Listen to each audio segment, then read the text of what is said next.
Hello hi friends, welcome to Farji சமையல். இன்றைக்கி நம்ம பார்க்க போகிற ரெசிபி என்னென்னா மசால் வடை எப்படி செய்யறதுன்னு பார்க்கலாம். அதுக்கு முன்னாடி நம்ம சேனலை சப்ஸ்கிரைப் பண்ணாதவங்க சப்ஸ்கிரைப் பண்ணிக்கோங்க, பெல் பட்டனையும் கிளிக் பண்ணிக்கோங்க. இப்போ இதுக்கு தேவையான பொருள் என்னென்னா கடலப்பருப்பு 4 மணி நேரம் ஊற வச்சு எடுத்து வச்சுருக்கேன்.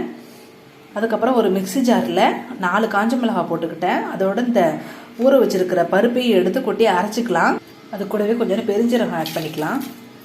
அது கூட கொஞ்சோன்னு கடலப்பருப்பை போட்டு ஃபஸ்ட்டு அரைச்சிக்கலாம்.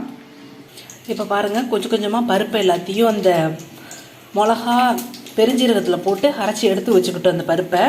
அது கூடவே மல்லி இலை வெங்காயம் ஆட் பண்ணிடலாம். வெங்காயம் மல்லி இலை ஆட் பண்ணியாச்சு. கொஞ்சம் உப்பு ஆட் பண்ணி பசைஞ்சிக்கலாம். இப்போ உப்பெல்லாம் கலந்தாச்சு. இந்த மாதிரி வட்டமாக தட்டி போட்டுக்கலாம். எண்ணெய் சட்டியில் எண்ணெய் சூடாகிடுச்சு. எண்ணெய் சூடானதும் தட்டி போட்டாச்சு. இப்போ இது வெந்தோன்னே பரட்டி விட்டுக்கலாம். பாருங்கள், பரட்டி விட்டாச்சு. நல்லா வெந்துக்கிட்டு இருக்கு. வெந்துருச்சு. இப்போ எண்ணெய் சட்டிலேருந்து எடுத்தாச்சு. சுவையான மசால் வடை ரெடி. நீங்களும் இதை வீட்டில் செஞ்சு பாருங்கள் ஃப்ரெண்ட்ஸ். மறக்காமல் சேனலுக்கு சப்ஸ்கிரைப் பண்ணிடுங்க.